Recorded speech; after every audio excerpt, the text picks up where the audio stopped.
We're nearing the end of our history lesson. I guess, kind of, sort of. History's still ongoing. Here's hoping all of you have been enjoying this fun history of Russia. And now we're going to enjoy History of Russia Part 5 by Epic History TV. Be sure to check out their content too and help them out. Subscribe, share their content. They're doing a lot of great work. Where we last left off, a Russian Tsar got executed, basically, blown up. And now it's going to bring a whole new wave of repression. And the thing is, how could this possibly all go wrong or create the current environment that we are kind of living in now? It's sort of impacting us generations now in the far future. I mean, what could go wrong? What could go wrong? What could go wrong?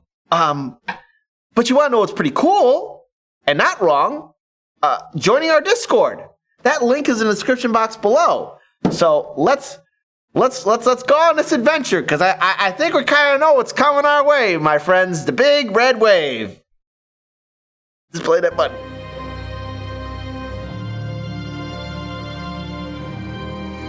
In 1881, Russian Emperor Alexander II was assassinated by left-wing terrorists in St. Petersburg. Today, the place where he was fatally wounded is marked by the magnificent Church of the Saviour on Spilled Blood. Wow. Alexander II had been a reformer, hailed as the liberator for freeing Russia's serfs. But his son and successor, Alexander III, believed his father's reforms had unleashed dangerous forces within Russia that ultimately led to his death.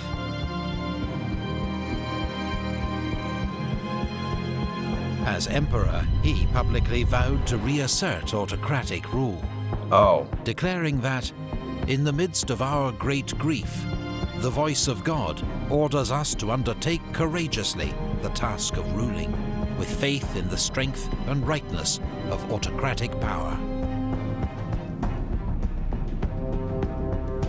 The Tsar's secret police, the so-called Okhranka, was ordered to infiltrate Russia's many revolutionary groups. Those found guilty of plotting against the government were hanged or sent into internal exile in Siberia. And as we've covered in the previous video, got a problem? We're in Siberia. Got an issue? We're in Siberia. Got some things that gotta get taken care of? Put in Siberia. Maybe we should make a t-shirt. Got a problem? Put in Siberia. You know, with a cold emoji face. Yeah. Alexander III was a pious man who supported the Orthodox Church and the assertion of a strong Russian national identity. Russia's Jews became victims of this policy. They'd already been targeted in murderous race riots known as pogroms after false rumors were spread that they were responsible for the assassination of the emperor. Now the government expelled 20,000 Jews from Moscow, and many who could began to leave the country. Over the next 40 years, around 2 million Jews would leave Russia, most bound for the USA. Wow. Concerned by the growing power of Germany, Russia signed an alliance with France, both sides promising military aid if the other was attacked. Yeah, because what could go possibly wrong? I can't think of anything. Sergei Witte was appointed Russia's new Minister of Finance. His reforms helped to modernize the Russian economy and encourage foreign investment, particularly from its new ally, France. French loans helped Russia to develop its industry and infrastructure. Work began on the Trans-Siberian Railway. Completed in 1916, it remains the world's longest railway line, running 5,772 miles. Wow. From Moscow to Vladivostok. Alexander III was succeeded by his son, Nicholas II. His coronation was marred by tragedy when 1,400 people were crushed to death at an open-air celebration in Moscow. Jeez. Wow. I mean, everyone calm it down just a little bit. I mean, I'm pretty sure that might have been a big event with the pageantry and everything else, but everyone, seriously, just calm down. China granted Russia the right to build a naval base at Port Arthur. Oh, China I remember where this is going. Revolt, known as the Boxer Rebellion. Yeah. Russia moved troops into Manchuria under the pretext of defending Port Arthur from the rebels. This brought Russia into conflict with Japan, who also had designs over Manchuria and Korea. The Japanese made a surprise attack on Port Arthur, then defeated the Russian army at the giant Battle of Mukden. Russia's Baltic Fleet, meanwhile, had sailed halfway around the world.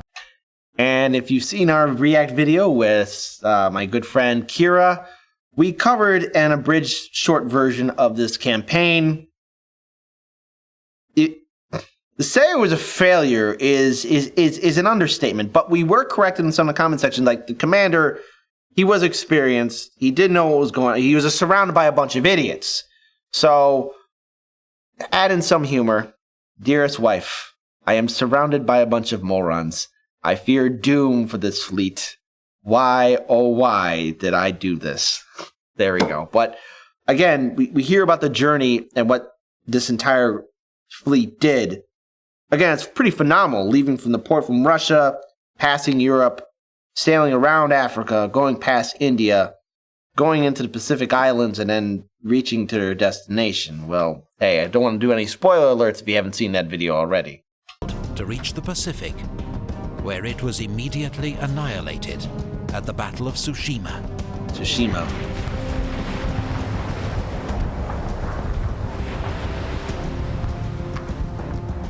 Russia was left with no option but to sign a humiliating peace, brokered by US President Theodore Roosevelt. Have to give a pause to Theodore Roosevelt. I really enjoyed the documentary series made by Ken Burns about the Roosevelts, but I will say this, Theodore Roosevelt is the OG. You know, we make a lot of jokes about Chuck Norris doing all these great things. Chuck Norris was inspired by Theodore Roosevelt. That's a fact. There is no argument. Theodore Roosevelt is the OG. Meanwhile, the Tsar faced another crisis much closer to home. In St. Petersburg, a strike by steel workers had escalated, and plans were made for a mass demonstration. Tens of thousands of protesters marched to the Winter Palace to present a petition to the Tsar, asking for better workers' rights and more political freedom. But instead, troops opened fire on the crowds, killing more than 100. Bloody Sunday, as it became known, led to more strikes and unrest across the country. The crew of the battleship Potemkin mutinied, killing their officers and taking control of the ship. To defuse the crisis, Nicholas II reluctantly issued the October Manifesto, drafted under the supervision of Sergei Witte. It promised an elected assembly and new political rights, including freedom of speech, and was welcomed by most moderates. Russia's first constitution was drafted the next year. For the first time, the Tsar would share power with an elected assembly, the State Duma, though the Tsar had the right to veto its legislation and dissolve it at any time. Sergei Witte finally lost the Tsar's confidence and was dismissed. The Tsar's new Prime Minister, Stolypin, introduced land reforms to help the peasants, while dealing severely with Russia's would-be revolutionaries, so much so that the hangman's noose got a new nickname, Stolypin's necktie. Oh, Oh no. But having survived several attempts on his life, Stolypin was shot and killed by an assassin at the Kiev Opera House. Meanwhile, Grigory Rasputin, a Siberian faith healer, had joined the Imperial family's inner circle, thanks to his unique ability to ease the suffering of the Tsar's hemophiliac son, Alexei. Despite sporadic acts of terrorism, Russia now had the fastest growing economy in Europe. Agricultural and industrial output were on the rise. Most ordinary Russians remained loyal to the Tsar and his family. Russia's future seemed bright.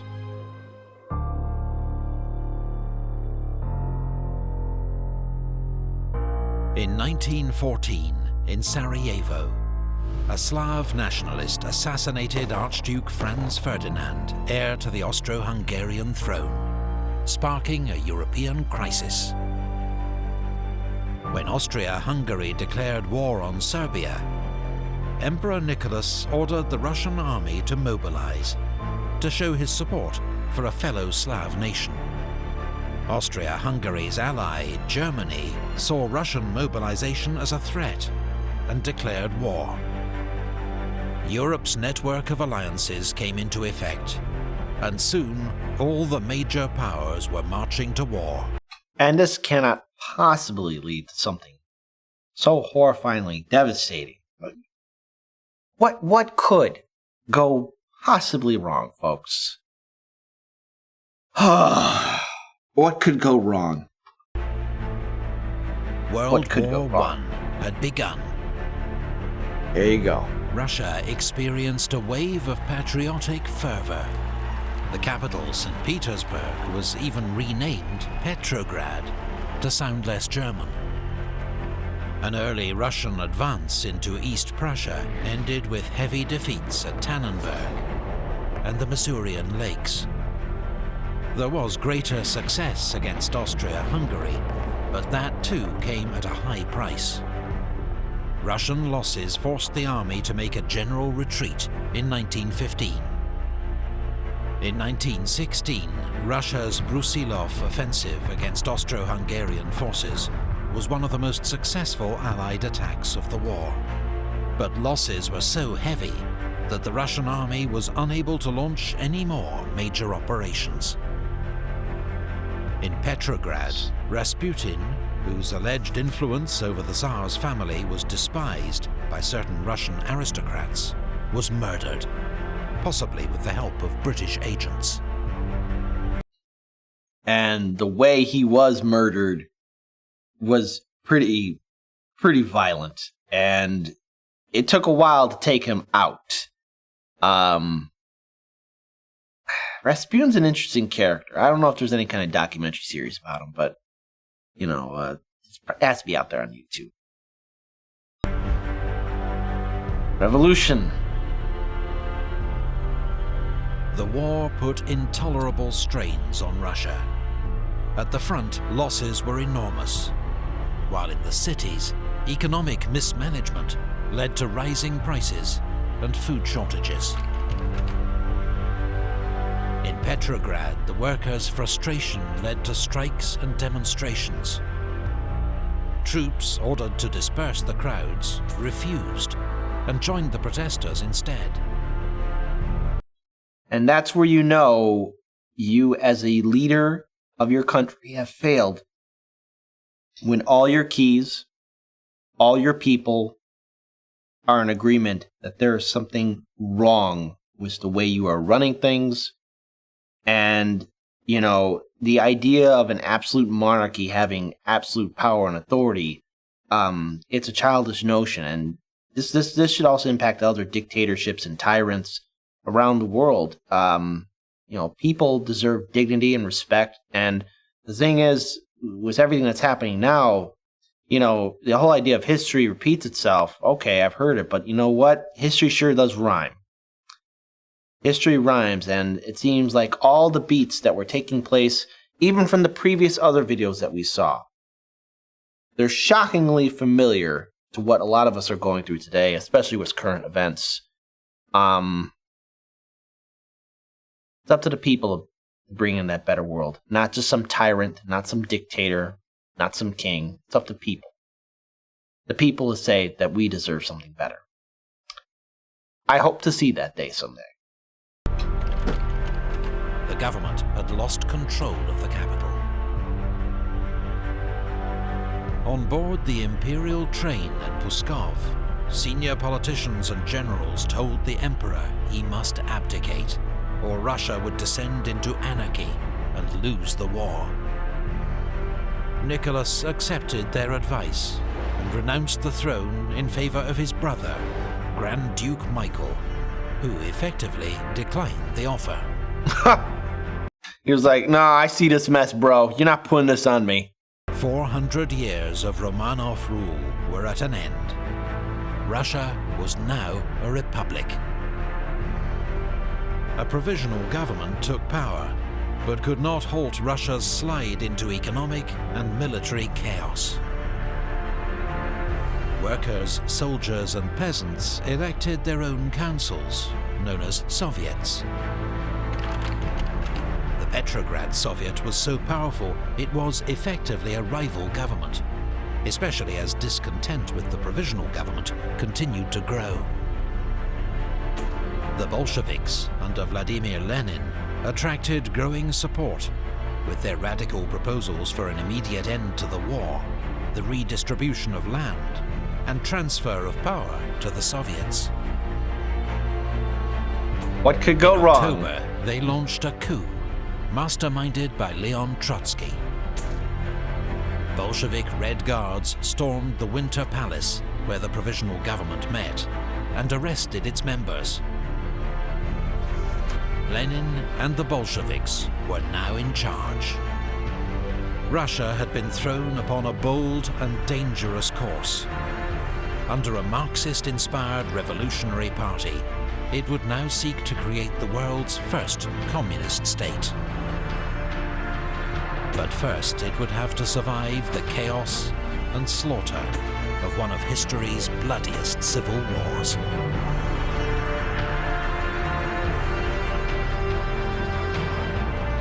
Thank you to all our Patreon supporters who made this video possible. Please click the link to find out how you can support the channel and help us choose future topics. Wow. Ending it on cliffhanger right there. I am so invested in seeing the other parts of this series, and we invite all of you to join us on that adventure. The end of the Romanovs. I don't think they talk about the... Hey, spoiler alert, the murder of the royal family. But that might be after the Civil War, I believe. I think that's when the Tsar and his family died. Around the same time? So during the Civil War, and... Okay. We will find out probably in the next video. But, you know, every nation has a complex history. I'm looking forward to learning more about the history of Russia, as I hope all of you do join us in this adventure. And the thing is, you know, watching this series so far, I mean, yes, it's okay for us to make some humorous notes here and there, point at it, but history does serve a lesson so that we can learn from it, and hopefully we don't repeat the same mistakes over and over again, though humanity has a long, sad track record of 2 steps forward, 10 steps back, but nonetheless, we all must learn from history and must remind ourselves that if we're going to build a better future, not only for ourselves, for the next generation to come, we must implement those lessons so that we can create a better world. It's together as people we can build that better world, and I hope to see it someday. I know things might seem a little bleak, but let us learn from history, and let us also learn from current events that are taking place now. Only together can we have peace. So, thank you so much for joining us here at Chicago Reacts. I hope you have a wonderful day, afternoon, evening, wherever you're at in the world. Take care of yourselves and your loved ones. Live in love for today and seize all tomorrows. Take care, folks.